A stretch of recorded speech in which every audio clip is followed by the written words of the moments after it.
श्री भागवत भगवान की है आरती, पापियों को पाप से है तारती। हरे कृष्णा। आप सभी भक्तों को इस श्रीमद् भागवतम के सत्र में हार्दिक अभिनंदन और सुस्वागत। आप सभी भक्तों के चरणों में मेरा दंडवत प्रणाम। तो आज हमारा भागवतम के प्रथम स्कंद के 13वां अध्याय महाराज धृतराष्ट्र का गृह त्याग। आज का हमारा टॉपिक है, आज का अध्याय है महाराज धृतराष्ट्र का गृह त्याग। कि कैसे धृतराष्ट्र, धृत का अर्थ होता है पकड़ के रखना, और किसको? राष्ट्र को, जिसके अधिकार में नहीं है लेकिन फिर भी जो पकड़ के रखता है उसे कहा जाता है धृतराष्ट्र। धृत मतलब जिसका योग्यता नहीं है, और राष्ट्र का अर्थ होता है देश या शासन। तो धृतराष्ट्र का शाब्दिक अर्थ होता है पकड़ के रखना, जो अधिकार में नहीं है फिर भी। तो कुरुक्षेत्र के युद्ध के दौरान विदुर इस कुरुक्षेत्र के युद्ध में भाग नहीं लिया, बल्कि वो तीर्थ यात्रा में हरिद्वार गया था, और हरिद्वार में जाकर मैत्रेय ऋषि से श्रीमद् भागवत की कथा को श्रवण किया था।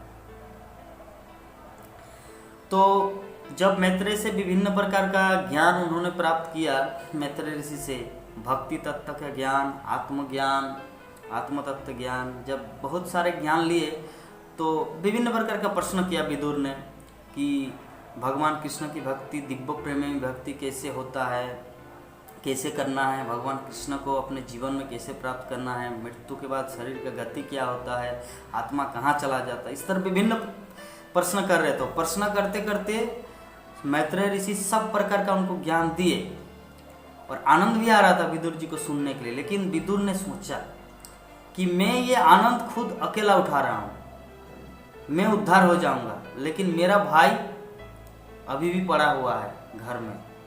तो विदुर ने तुरंत मैत्रेय ऋषि को प्रणाम किया और हस्तिनापुर की ओर, हरिद्वार से हस्तिनापुर की ओर चलने लगा। क्यों?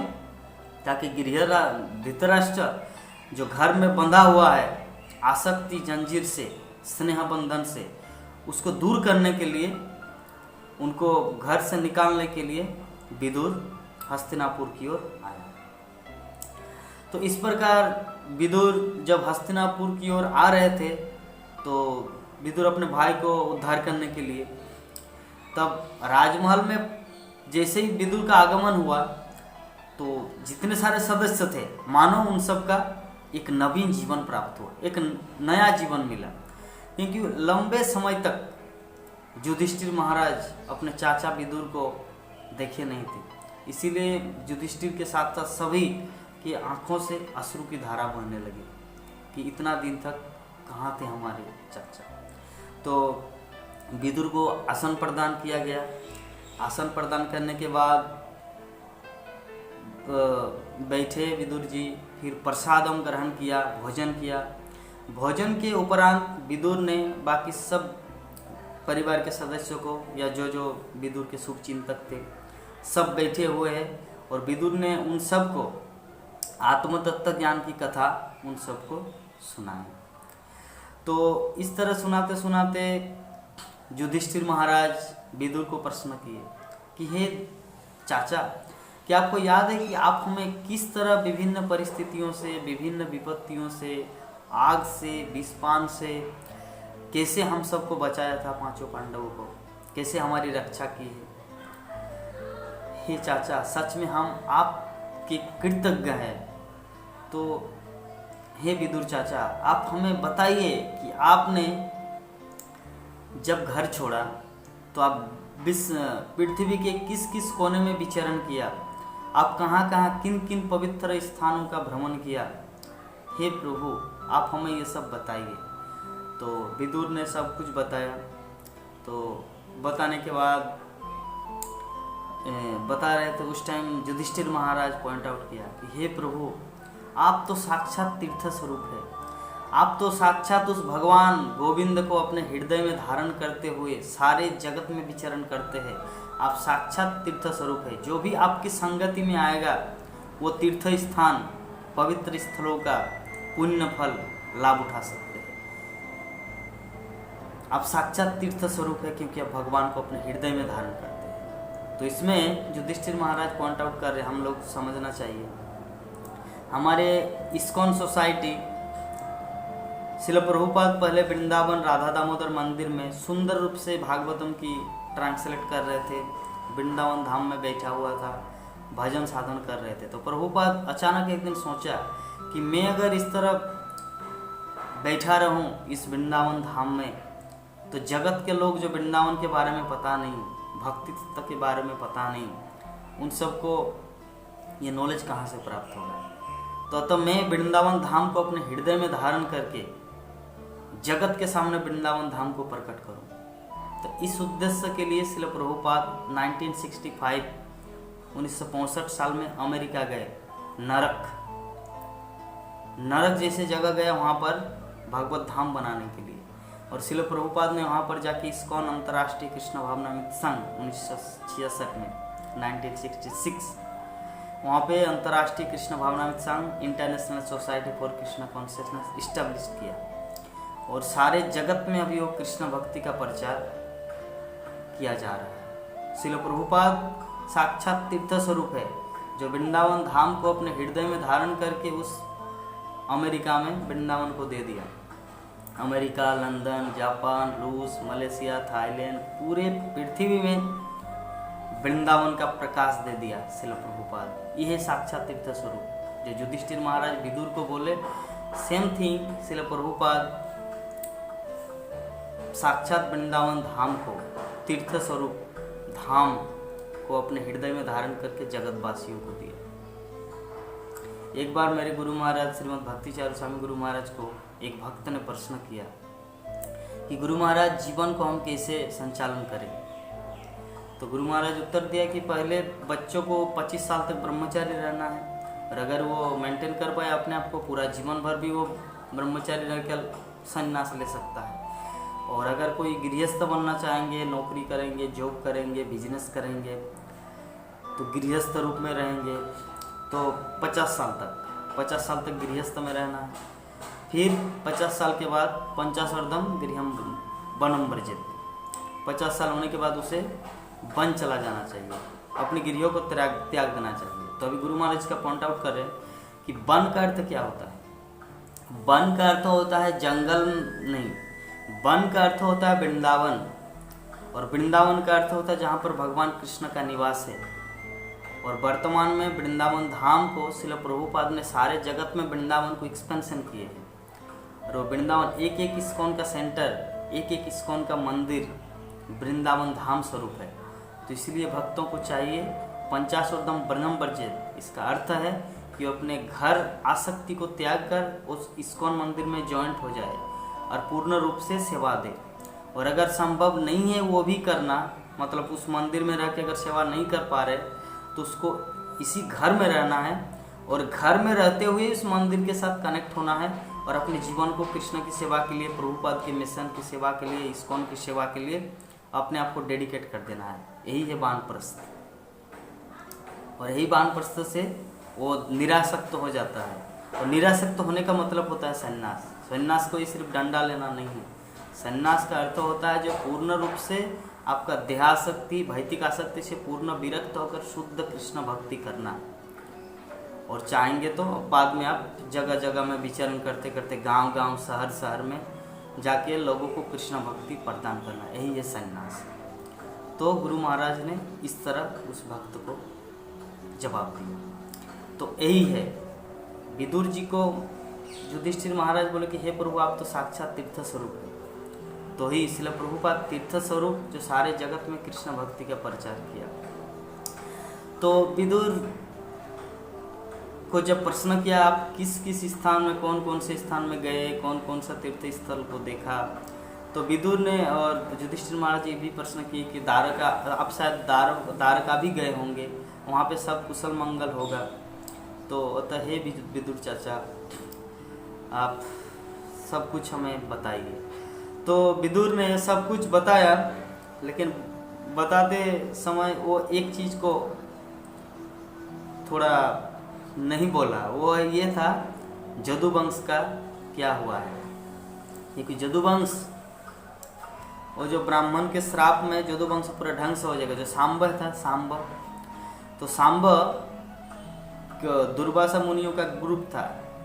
तो दुर्वासा मुनि के ग्रुप में जाके 4-5 लड़का क्या किया, एक लड़के के पेट के अंदर एक कपड़ा घुसाया, मतलब प्रेग्नेंस लेडीज लाइक है, मतलब उसको साड़ी पहनाया गया सांब को, और पेट के ऊपर कुछ कपड़ा डाल दिया ताकि गर्भवती महिला की तरह दिखे।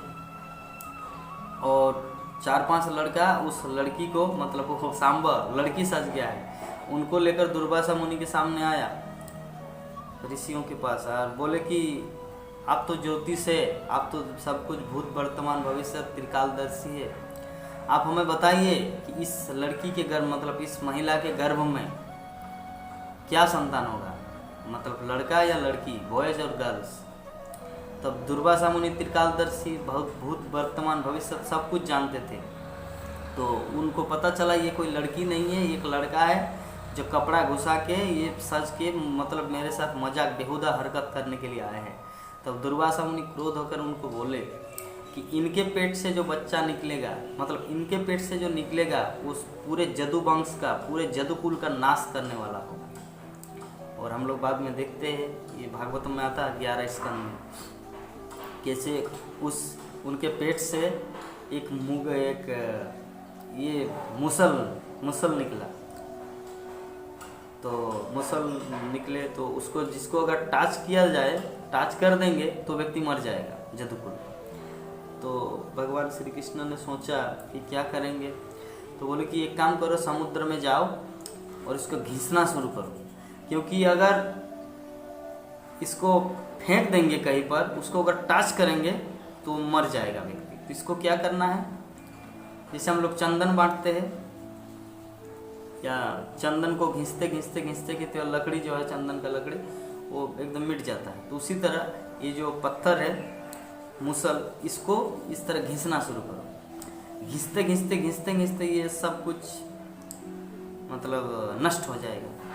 तो वैसे ही किया गया। तो घिसते वो जो ये निकल रहा है, जैसे हल्दी घिसने से क्या होता है, हल्दी का रंग आता है, उसी प्रकार वो चीज़ घिसने से पूरा काई आपका सेवला हो गया। और उस चीज़ से अनेक छोटे छोटे पौधे प्रकट हुए, जो दिखने को मिलता है, बहुत सुंदर होता है, हरा। तो उसको अगर टच किया जाए तो मृत्यु होगा, तलवार की तरह। जैसे मान लीजिए कोई एक व्यक्ति दूसरे को अगर तलवार से काट दे, तो ये उसको काटेगा, वो इसको काटेगा। तो वो जो घिस रहा था, घिस के जो ये हो गया, तो उनमें से पौधा निकल गया।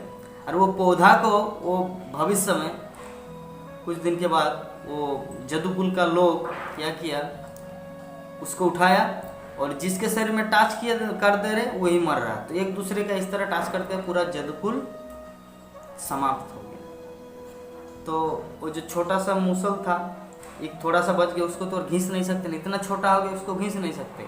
तो मूसल फेंक दिया समुद्र के अंदर, और एक मछली ने वो मूसल को खा लिया।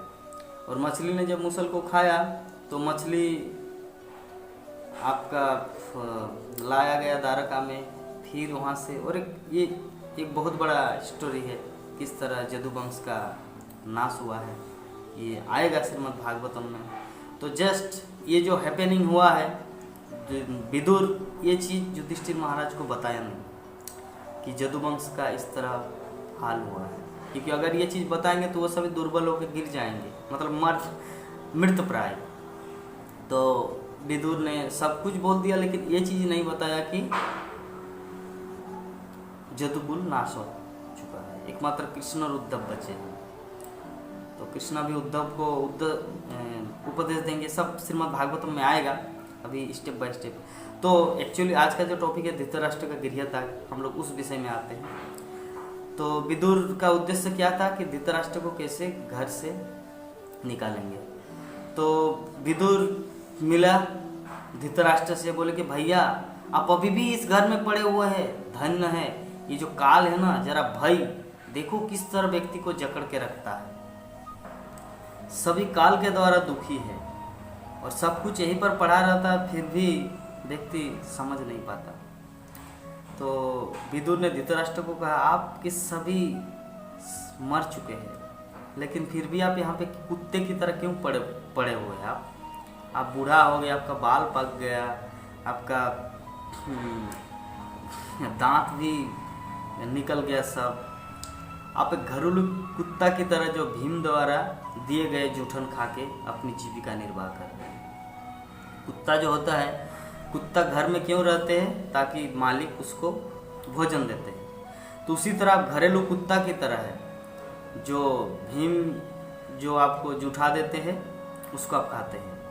आपने उन सब को मारने का प्लान किया, भीम को, अर्जुन को, पांचों पांडव को अग्निकांड में विष दे के कितना कुछ किया आपका बेटे दुर्योधन ने, तो सब आप ही के द्वारा हुआ। तो आप इतना कुछ उन लोगों का ये किया, उनकी पत्नी का अपमान करना चाहा भरी सभा में, इतना कुछ किया। आपको इस घर में रहने का कुछ अधिकार ही नहीं है, आपको यहाँ पर खाने का कुछ अधिकार नहीं है। आप इस तरह नहीं कर सकते, आप गलत व्यवहार कर रहे हैं। आप चलो मेरे साथ, घर परिवार त्याग दो। अपने आप से या दूसरे के समझाने से जो व्यक्ति जाग जाता है, वो इस भौतिक जगत की असत्यता तथा दुखों को समझ लेता है, वही व्यक्ति इस जगत में कुछ कर सकता है। विदुर एक्चुअली धृतराष्ट्र को समझा रहे हैं कि उत्तम कोटि का मनुष्य कौन सा है, या उत्तम कोटि का व्यक्ति कौन है। उत्तम कोटि का व्यक्ति वही होता है जो दूसरों के समझाने से या अपने आप से जो समझ जाता है, या इस असत्य तथा दुख को समझ लेता है, जगत में कितना दुख है, और अंत में वो हृदय के भीतर परमात्मा भगवान कृष्ण को देखकर उनके प्रति पूर्णतः आश्रित हो जाता है और घर त्याग देता है, वो निश्चय ही उत्तम कोटि का मनुष्य है। इसीलिए बेहतर होगा, हे मेरे प्रिय भाई धृतराष्ट्र, आप बिना किसी को बोले इस स्थान को त्याग कर दो, मेरे साथ उत्तर की ओर चलो। सामने कलयुग आने वाला है, जितना सारा अभी गुण दिखने को मिल रहा है, बहुत ही दुर्गुण, बहुत ही समय भयंकर समय आने वाला है। इसीलिए बेहतर है घर परिवार त्याग करके मेरे साथ आप चलिए। तो इस प्रकार विदुर के कहे अनुसार मुक्ति पथ के लिए आजमीर देश के महाराज धृतराष्ट्र घर से निकल पड़े, और उसके साथ साथ उनकी पत्नी गांधारी भी उनके पीछे पीछे चली। तो विदुर इस तरह डांटा अपने भाई धृतराष्ट्र को, कुत्ता, घरेलू कुत्ता, इस तरह इतना कुछ गाली दिया कि धृतराष्ट्र वहां पे और टिक नहीं पाए। क्योंकि विदुर पूरा जीवन भर, विदुर और भीष्म पितामह धृतराष्ट्र को जीवन भर प्रेम से समझाए थे। तो कहते हैं ना कि लातों का भूत बातों से नहीं मानता। उनको कितना प्रेम से समझाए थे, लेकिन वो समझ नहीं पाया। यही सबसे बड़ा गलती था धृतराष्ट्र का। तो इसीलिए विदुर सोचा कि अभी भी अगर इनको प्रेम से बोलेंगे तो शायद ये समझ नहीं पाएंगे, इसीलिए इसको लात मारना है। लात मारने का मतलब क्या है? इसको उस तरह बात करना है, कड़वा वचन बोलना है। बोले कि आप कुत्ते हो। भीम को मारना चाहा, पूरे 5 पांडव को आपने मारना चाहा, उनकी पत्नी को अपमान किए, और अभी कौन से लज्जा में, कौन सा आपका रेस्पेक्ट, सम्मान के साथ आप यहाँ पे जी रहे, कुत्ता की तरह खा रहे भीम के द्वारा जूठा। ये अच्छा है? चलो मेरे साथ उत्तर की ओर चलो, वहाँ पे साधन भजन करना है और अपने जीवन को अतिबाहित करना है।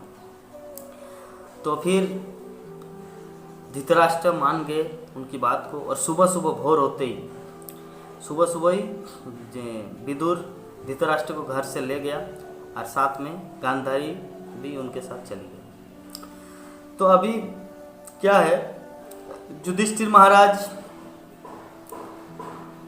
रोज दान करते थे, सुबह सुबह अपना प्रातकृत जो साधन भजन माला जब जितना कुछ होना है वो करते थे, और उसके बाद अपने ताऊ और अपनी मतलब गांधारी और धृतराष्ट्र दोनों को प्रणाम करने के लिए युधिष्ठिर पहले उनके रूम में आते थे। ये पहले से ही, जब दुश्मनी था उस टाइम भी, जब युद्ध चल रहा था उस टाइम भी, क्योंकि यही है धर्मराज युधिष्ठिर।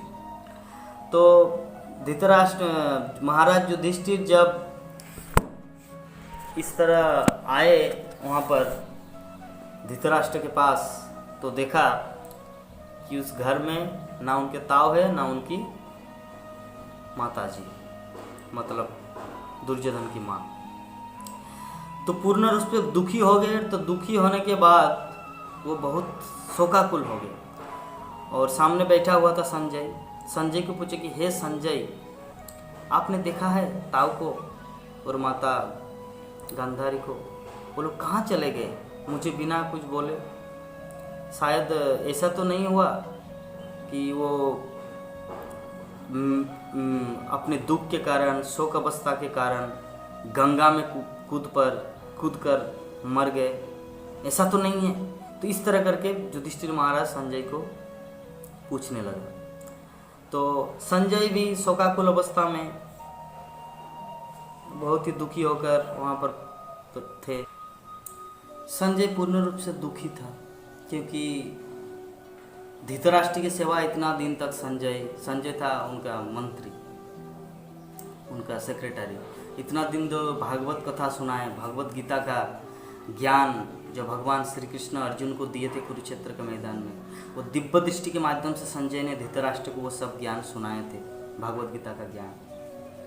तो अचानक संजय को बिना बोले चले जाना, ये तो संजय का सबसे बड़ा दुख की बात है। तो संजय भी दुख से युधिष्ठिर महाराज को बोला कि प्रभु, हे महाराज, हे राजन, एक्चुअली मैं भी इतना दुखी हूँ। सच्चाई तो ये है कि वो लोग मुझे ठग लिया, मैं ठगा गया हूँ। वो लोग किस पथ में चला गया, वास्तव में मैं ठगा गया हूँ। तो ऐसी अवस्था में जब दोनों शोकाकुल अवस्था में थे, तब नारद मुनि वहाँ पर अपना बीना बजाते बजाते आया।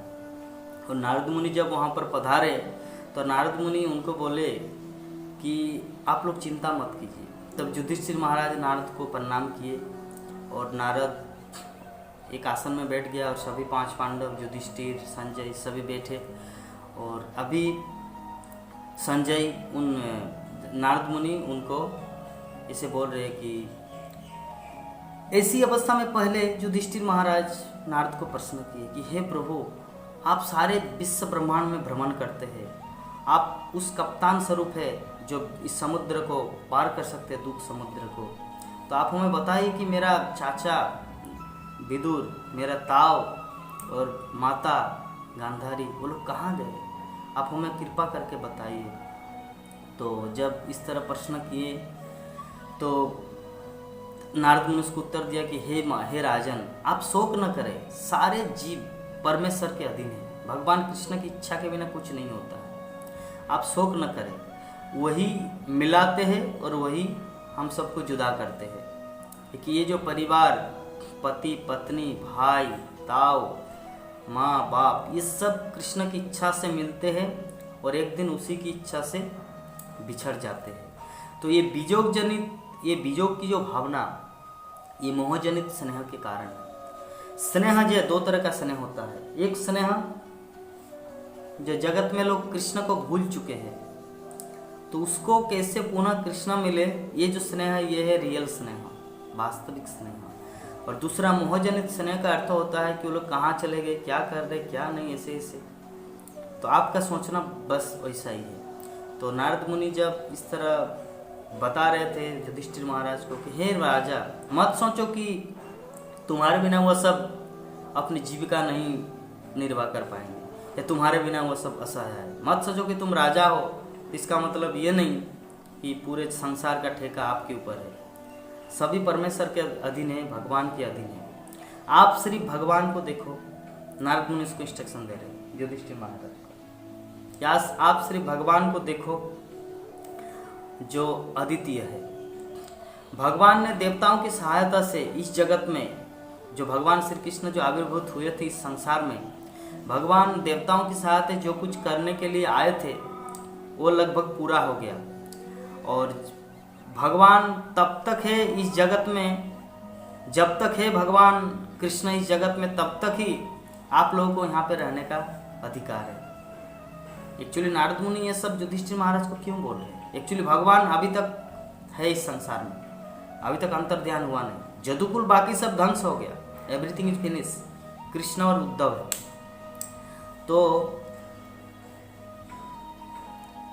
तो भगवान श्री कृष्ण अभी भी है संसार में, इसलिए नारद मुनि पॉइंट आउट कर रहा है, इंडिकेट भाषा प्रयोग कर रहे कि आप लोग तब तक इस जगत में रहिए तब जब तक भगवान है, कृष्ण अभी भी है। एक्चुअली युधिष्ठिर कौन है? साक्षात धर्मराज देवता, अर्जुन इंद्र का पुत्र देवता, भीम वायुपुत्र देवता, नकुल सहदेव अश्विनी कुमार, तो ये सभी देवी देवता, द्रौपदी लाइक दैट, ये सभी देवी देवता आए हैं भगवान कृष्ण की लीला में शामिल होके एक लीला करने के लिए। तो नारद मुनि पॉइंट आउट करे कि आप लोग को दुखी होने की कोई जरूरत नहीं है, आप लोग तब तक यहाँ पे रहिए इस संसार में जब तक भगवान श्री कृष्ण है। एक्चुअली नारद मुनि के बोलने का अर्थ है, कभी ये तो समाचार आएगा कि कृष्ण शरीर छोड़ दिया, कहने का अर्थ शरीर छोड़ने का मतलब कृष्ण का नहीं, कृष्ण चला गया सशरीर, वो अपने धाम में चले जाएंगे। तो जब युधिष्ठिर महाराज को पता चलेगा तब वो लोग भी स्वर्ग यात्रा करेंगे, हिमालय की ओर वो लोग भी जाएंगे। तो खैर, तो इस तरह युधिष्ठिर महाराज को उपदेश देते देते नारद मुनि उन सबको बोले कि जो शेष है आप सभी पांडव तब तक प्रतीक्षा कर सकते जब तक भगवान श्री कृष्ण धरा पर उपस्थित है। जितना कुछ कार्य करना था देवताओं के माध्यम से भगवान श्री कृष्ण को कर दिया, तो अभी जो शेष है वो आप लोग तब तक रहिए जब तक कृष्ण इस जगत को छोड़कर चला न जाए।